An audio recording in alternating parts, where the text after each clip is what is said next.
Assalamualaikum warahmatullahi wabarakatuh. Halo semuanya, kembali lagi bersama saya Hatijah Asma Yasin. Saya sendiri selaku mahasiswi Universitas Jember dari Prodi Pendidikan Bahasa dan Sastra Indonesia, Fakultas Keguruan dan Ilmu Pendidikan. Saya berasal dari kelas A dengan NIM 210-210-40-2001. Pada kesempatan kali ini, saya membuat sebuah podcast di mana untuk mengedukasi para remaja yang ada di Indonesia. Tentunya judul yang akan saya angkat dalam podcast saya yaitu tentang tingkat kemampuan komunikasi interpersonal remaja dalam pergaulan, di mana saya berharap setelah kalian mendengarkan podcast saya, kalian bisa terinspirasi, termotivasi dengan adanya podcast ini. Untuk lebih lanjutnya, mari kita bahas kepada pembahasan yang pertama. Halo teman-teman, kita masuk kepada inti pembahasan yang pertama. Pembahasan yang pertama yaitu mengenai gambaran kasus yang dialami oleh subjek saya. Pada pembahasan kali ini, saya akan menceritakan secara rinci dan mendetail bagaimana awal mula permasalahan tersebut terjadi kepada subjek saya.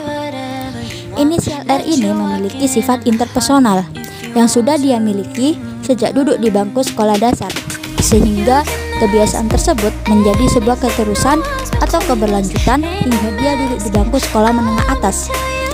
Dengan adanya sifat interpersonal ini, membuat dia jarang bersosialisasi, jarang berkomunikasi, jarang mengeksplorasikan bakat dan minat yang dia miliki di sekolahnya. Tentu saja dia mengakui dengan adanya sifat introvert yang dia miliki membuat dia kesepian dan selalu termenung hampir setiap jam. Dia hanya bisa duduk terdiam melihat teman-teman sebayanya bermain bersama-sama, sedangkan dia tidak melakukan apapun. Tidak hanya di lingkungan sekolahnya, di lingkungan tempat tinggalnya juga begitu.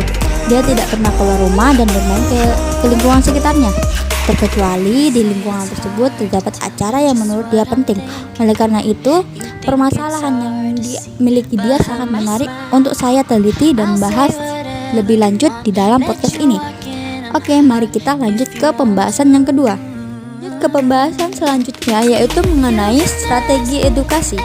Di sini saya akan menjabarkan beberapa strategi yang bisa digunakan untuk mencegah terjadinya keterbatasan dalam berkomunikasi. Langkah yang pertama yang harus dilakukan adalah menemukan konsep dirinya sendiri terlebih dahulu. Karena konsep diri adalah hal yang paling penting menentukan dalam berkomunikasi satu sama lain. Karena dengan keterampilan terlebih dahulu sebelum berkomunikasi, maka nantinya akan menjadi dasar fondasi yang baik bagi pembentukan sikap percaya diri seseorang. Yang kedua yakni memiliki pandangan dan juga pikiran yang positif dalam berkomunikasi.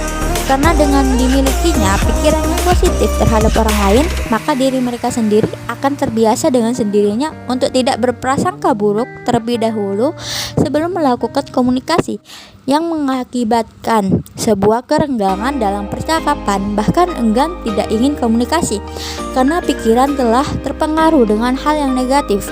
Peranan positif yang sangat penting untuk situasi komunikasi yang efektif dan juga menyenangkan terhadap situasi dan suasana interaksi yang terjadi.